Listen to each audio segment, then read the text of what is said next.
সুপ্রিয় পিজি ছাত্রছাত্রী, এই বছর আপনারা যারা টার্ম এক্সাম দেবেন, আপনাদের যে অ্যাডমিট কার্ড, সেই অ্যাডমিট কার্ড ডাউনলোড প্রক্রিয়া রিলেটেড একটি অফিসিয়াল নোটিশ পাবলিশড হয়েছে। এই যে দেখতে পাচ্ছেন অফিসিয়াল নোটিশ, এবং এই যে অ্যাডমিট কার্ড, এটা আপনারা ডাউনলোড করতে পারবেন আগামী 4/8/2024 দুপুর 2টো থেকে, এবং লাস্ট ডেট নেই, অর্থাৎ পরীক্ষার আগে পর্যন্ত এই যে অ্যাডমিট কার্ড, এটা কিন্তু সুপ্রিয় ছাত্রছাত্রী আপনারা ডাউনলোড করতে পারবেন।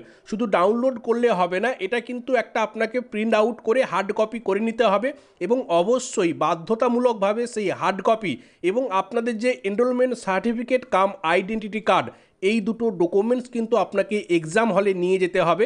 এটা কিন্তু বাধ্যতামূলক, অবশ্যই আপনাদের করতে হবে। এছাড়াও সুপ্রিয় ছাত্রছাত্রী, আপনাদের জন্য একটি হেল্পলাইন নাম্বার দেওয়া হয়েছে 9830338974। সকাল 11টা থেকে বিকেল 5টার মধ্যে আপনাদের যদি কিছু জানার থাকে, সেক্ষেত্রে আপনারা এই নাম্বারে কল করে জেনে নিতে পারবেন।